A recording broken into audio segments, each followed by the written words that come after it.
Hello guys, আসসালামু আলাইকুম। আমি শাকিলা আফরোজ শিলা। আজ কিভাবে মাছ রান্না করতে হয় খুব সুন্দর করে তা আপনাদেরকে দেখাই, চলুন। ফার্স্টে আমি প্রথম মাছ নিয়ে নিয়েছি, তাতে 1 চামচ হলুদ এবং 1 চামচ লবণ দিয়ে সুন্দরভাবে মেখে নিয়েছি। তারপরে চুলায় প্যান দিয়ে সুন্দর করে মাছগুলো এপিট ওপিট ভেজে নিয়েছি। এই তো দেখেন কত সুন্দর ভাজা হয়ে গেছে। ভাজা শেষ করে তারপরে আবার একটা কড়াইয়ে কিছুটা পেঁয়াজ কুচি এবং রসুন কুচি এবং কাঁচা মরিচ দিয়ে ভালোভাবে নেড়ে চেড়ে তাতে 1 চামচ আবার লবণ, 1 চামচ হলুদ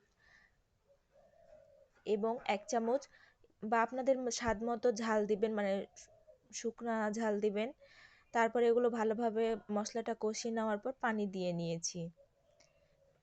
এই মুহূর্তে আমি কিছুক্ষণ ঢেকে দিয়েছি। 1 মিনিট ঢেকে রাখার পর যখন এরকম পানিগুলো ফুটতে শুরু করবে তখন তাতে কিছুটা আমি ঢেঁড়স দিয়ে দিয়েছি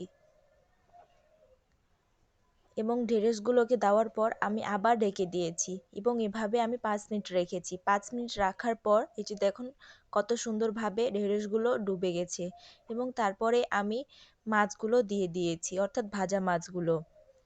এতে সামান্য কিছুটা হালকা জিরার গুঁড়া দিয়েছি এবং সামান্য কিছুটা মরিচের গুঁড়া, যাকে বলে চিলি ফ্লেক্স, দিয়েছি। আপনারা এটা স্কিপ করতে পারেন।